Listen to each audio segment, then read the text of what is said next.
آج Durand line کے بات کرنے کی کوئی ضرورت نہیں ہے. آج تحریک طالبان پاکستان کے فیوچر کی بات کرنے کی ضرورت نہیں ہے. آپ مخلوط حکومت کی بات کریں, آپ امن کی بات کریں, آپ چائنا کے وہاں پر دخل. سر آپ بھی ڈیفنس اینالسٹ کے طور پہ بات کریں. اب پاکستان کے لیے کیا ہوگا؟ کیا طالبان کا پاکستان اقتدار میں آنا پاکستان کے لیے فوائد زیادہ ہیں, نقصان کم؟ کیا تحریک طالبان پاکستان, جو پاکستان اور نئی طالبان حکومت کے درمیان میں بڑی ٹینشن کا سبب بن سکتی ہے, اس کا سٹیٹس کیا ہوگا؟ کیا وہ پہلے سے زیادہ طاقتور ہوگی؟ کیا جن لوگوں کو پناہ دی رکھی ہے اتنے سالوں میں طالبان ایریاز میں ہی, وہ ان کو اگر واپس نہیں کرتے تو کیا ان کو نیوٹرل کر پائیں گے؟ کیا حقانی صاحب کی اب جو پناہ میں بہت سے تحریک طالبان پاکستان لوگ چلے گئے ہیں, اور یہ کہا جاتا ہے اس لیے چلے گئے کہ جب یہ ایگریمنٹ ہو رہا تھا طالبان کا اور یو ایس کا, امریکہ کا, تو پاکستان بہت زیادہ اس میں انوالو تھا, اس لیے حقانی کا جو گروپ تھا وہ اس کے خلاف تھا. تو وہ جو ڈفرینسز ہو سکتا ہے, ہم نے ایڈ بھی روک دی, ان کو بہت زیادہ پناہ گاہیں بھی ان پہ ٹائٹ کر دی, تو ان کا جھکاؤ دوسری طرف ہو گیا. کیا وہ اب ایک پلے کرے گا؟ اور ایک اور امپورٹنٹ چیز, طالبان بھی کم از کم سیاسی طور پہ, ظاہری طور پہ ڈیورنڈ لائن کو نہیں مانتے, اور ہم نے دیکھا تحریک طالبان پاکستان نے اپنا ایک بہت بڑا آئیڈیالوجیکل شفٹ کیا ہے. پہلے یہ کہتے تھے حکومت پاکستان گرائیں گے اور شریعہ, ان کی جو شریعہ ہے اس کا نظام لائیں گے. اب تحریک طالبان پاکستان ہے, انہوں نے اپنا بہت بڑا بدل لیا ہے, جس کو کہتے ہیں آبجیکٹیو. اب وہ کہتے ہیں کہ ہم جو قبائلی علاقے ہیں, جو پرانے قبائلی علاقے تھے, جو پشتون ڈومینیٹڈ علاقے ہیں, ہم اس میں اپنا شریعہ کے نظام سے حکومت بنائیں گے. کیا یہ لوگ ڈیورنڈ لائن والے ایشو پہ کوشش کریں گے پراکسی گروپ بننے کی افغان طالبان کی, کہ یہ یہاں پہ پریشر گروپ بن جائے؟ یہ بھی ایک بہت بڑی ایک پریشانی ہے. آج نیشنل سیکورٹی کاؤنسل کی میٹنگ ہوئی, ہماری جو نیشنل سیکورٹی کاؤنسل ہے, اس کے بعد ان کا ایک بیانیہ شائع ہوا. بتایا جا رہا ہے کہ طالبان خود فیصلہ کرنا چاہ رہے ہیں کون سا ازبک ہوگا, کون سا تاجک ہوگا, کون سا دوسرا ہوگا, بجائے کہ اس کمیونٹی کی طرف سے وہ نام آپ کو آئیں. تو کیا اس پہ کوئی بحث ہے؟ اصلی بات یہ ہے کہ ہم افغانستان میں چاہتے ہیں کہ ایک قوی اسلامی حکومت آئے گی, اور اس حکومت میں تمام افغانستان ملت کی شمولیت ہو.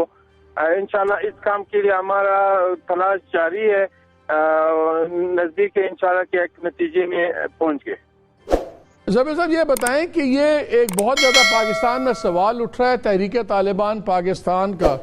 آخری پروگرام میں میری آپ سے ایک دفعہ بات جب ہوئی تھی تو آپ نے فرمایا تھا کہ ہم کسی کو بھی کسی کے خلاف کوئی کارروائی نہیں کرنے دیں گے. آج بھی یہی بیان آپ کی قیادت کی طرف سے آ رہے ہیں, مگر جو لوگ اس وقت پناہ لے کے بیٹھے ہوئے ہیں, یہاں پہ 150 بچوں کے قاتل جو اے پی ایس کے اندر ہوا اور چیزیں, ان کا کیا مستقبل ہوگا؟ کیا وہیں پہ ان کو مجبور کر دیا جائے گا کہ وہ کوئی اور کام میں حصہ نہ لیں, یا پاکستان کے حوالے کیا جائے گا جو لوگ اس وقت وہاں پہ چھپے ہوئے ہیں؟ کہ ہم پالیسی ہے کہ افغانستان میں کوئی ملک کی بھی خطرہ نہیں ہے, اور ہم کسی کو اجازت نہیں دیتا ہوں کہ ہمارے ملک کے اور ملک کے خلاف استعمال کریں گے.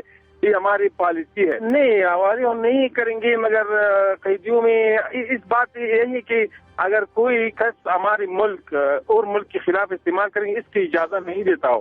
یہ ہمارا پالیسی ہے. تو نظر تو یہ آ رہا ہے کہ تحریک طالبان پاکستان کا کوئی آدمی ہمیں واپس نہیں ملے گا. اگر ہمیں واپس نہیں ملتے یہ لوگ جو یہاں سے پوری دہشت گردی کی ہوئی ہے اور وہاں پہ رہتے ہیں, چلے اگر نیوٹرل کر دیے جائیں اور بات ہے, تو کیا یہ بہت بڑا ٹینشن پوائنٹ نہیں رہے گا پاکستان اور افغانستان کے درمیان؟ ٹینشن پوائنٹ تو رہے گا, لیکن اگر آپ پچھلے دور میں چلے جائیں جب طالبان کی حکومت تھی تو اس وقت بھی ایسے ایک دو واقعات ہوئے تھے کہ ہم نے ان سے وہ لوگ مانگے اور وہ نہ دے سکے. وہ یہ کہتے رہے کہ آپ ان کا ہمیں عطا پتہ دے دیں. جب عطا پتہ دے دیا پھر بھی ادھر ادھر کرتے رہے. مختصراً انہوں نے وہ لوگ نہیں دیے. ہم نے دیکھا کہ جیسے جیسے طالبان نے گین کیا افغانستان میں, ویسے ویسے تحریک طالبان پاکستان بھی بڑی سٹرونگ ہوتی گئی. 2018 میں موسٹ لبرل ایسٹیمیٹس کے مطابق ڈائریکٹ ان کے پاس کوئی 2000 آدمی رہ گئے تھے پاکستان کے اندر. پھر نور علی مسعود جو بنا, اس نے گروپس کو ملایا آپس میں, سپلنٹر گروپس کو ختم کیا. پھر القاعدہ والوں نے, کچھ اور لوگوں نے ہیلپ کی, اور گروپس جو ہیں کے ساتھ نیگوسیشنز میں بھی ہیں, اور یہ آہستہ آہستہ سٹرینتھ بن گیا.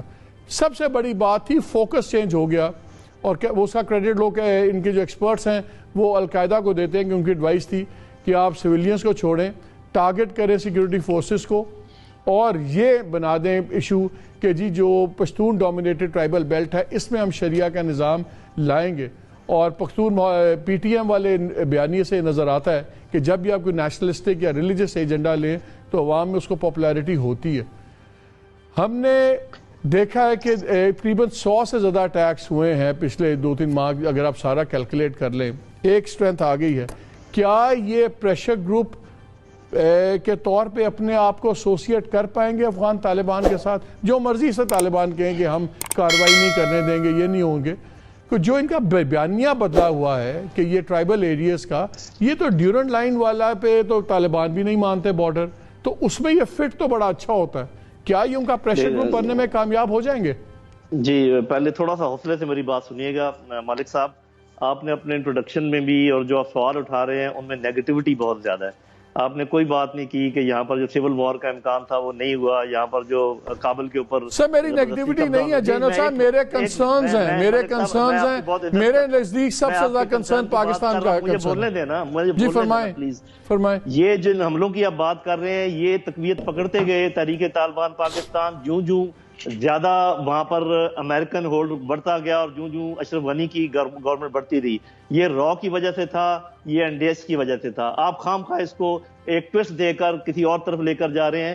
یہ افغان طالبان کا تو آج بھی اس طریقے سے نہیں جنرل صاحب آپ میرے پہ نہ بات کریں، نہیں نو اگر آپ میرے کہیں گے کہ میں ٹویسٹ دے رہا ہوں، no I am sorry sir, hold on general صاحب، ہولڈ آن جنرل صاحب ایک سیکنڈ سر، آپ بات سنیے، آپ بات سنیے، ہر نیگیٹو بات آپ نے نہیں آپ بات سنیے، پرابلم یہ ہے آج ڈیورنٹ لائن کے بات کرنے کی کوئی ضرورت نہیں ہے، کیوں نہیں ہے طالبان پاکستان کے بات کرنے کی ضرورت نہیں ہے، آپ مخلوط حکومت کی بات کریں، آپ امن کی بات کریں، آپ چائنا کے وہاں پر دخل سر آپ بھی ڈیفنس اینالسٹ کے طور پہ بات کریں، آپ ایک جنرل کے طور پہ بات نہ کریں۔ I'm not one of your troops، میں سر I'm not one of your troops کہ you don't try to order me around۔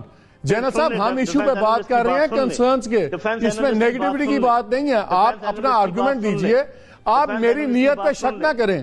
Don't question my intent کہ میں سپن دے رہا ہوں، میرے نہیں جی نہیں، آئی am sorry, I won't take it like that general صاحب، آپ آرگومنٹ دیں، آپ کر دیجئے، مجھے بات کرنے دیں۔ دیکھیں آپ 10 باتیں کیجئے، میری انٹینٹ کو کویسچن نہ کریں، میں آپ کی انٹینٹ کویسچن نہیں کروں گا۔ آپ کی انٹینٹ بہت اچھی ہے، ہم اچھی طرح جانتے ہیں۔ Thank you very much.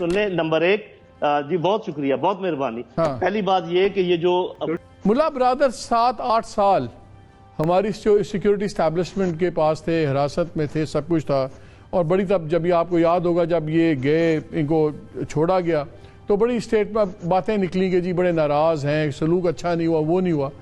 کیا ان کا جو ماضی کا ایکسپیرینس ہے کیا یہ افیکٹ کرے گا ری بلڈنگ آف برجز کو؟ کیا یہ ایک اور برج ہے جو ہمیں کراس کرنا پڑے گا؟ جی دیکھیں یہ تو ہم جانتے ہیں کہ جو خاص کر ہمارے پشتون بھائی ہیں چاہے پاکستان میں کہیں بھی ہوں، یہ اپنے ذہن میں چیزیں رکھتے ہیں اگر کسی سے بدلہ اتارنے کی بات ہو یا کسی کے ساتھ زیادتی ہوئی ہو، لیکن ہمیں تو ابھی صحیح معلوم نہیں ہے کہ جب ملا برادر حراست میں تھے تو ان کے ساتھ کیسا سلوک ہوا تھا، وہ تو وہ لوگ جانتے ہیں جنہوں نے سلوک کیا ہے۔ میں 2-3 انڈیکیٹرز جو آپ بات کر رہے ہیں نا، انڈیکیٹرز کو اگر ہم دیکھیں تو ایک تو آپ ان کی ڈپلومیٹک دیکھیں جو ریچ انہوں نے کی ہے چائنا کے ساتھ، روس کے ساتھ، ایون ایران کے ساتھ، جو پہلے والے طالبان کا آپ تصور بھی نہیں کر سکتے تھے۔ پھر جو انہوں نے نیگوشیشن سکلز کا انہوں نے آپ کو دکھایا ہے کہ دوحہ میں کیسے انہوں نے ٹائم جو ہے نا لیا ہے اور اپنی مرضی کی طرف چیزوں کو کھینچتے رہے ہیں۔ پھر جو میں بات کر رہا تھا یہ پولیٹیکو ملٹری سکلز جو انہوں نے دکھائی ہیں، اگر یہ تینوں چیزیں مان لی جائیں جو کہ بالکل ہمارے سامنے ہوئی ہیں، پھر جیسے ہم کہہ رہے تھے کہ سول وار کا امکان تھا کابل پر، یہ ساری چیزیں، تو یہ سارے انڈیکیٹرز میرے خیال میں، میرے اپنی اسیسمنٹ میں یہ بتاتے ہیں کہ پھر ہم کیوں نہ مانیں کہ انٹرنل پالیٹکس میں بھی یہ بہت اچھے ثابت ہوں گے۔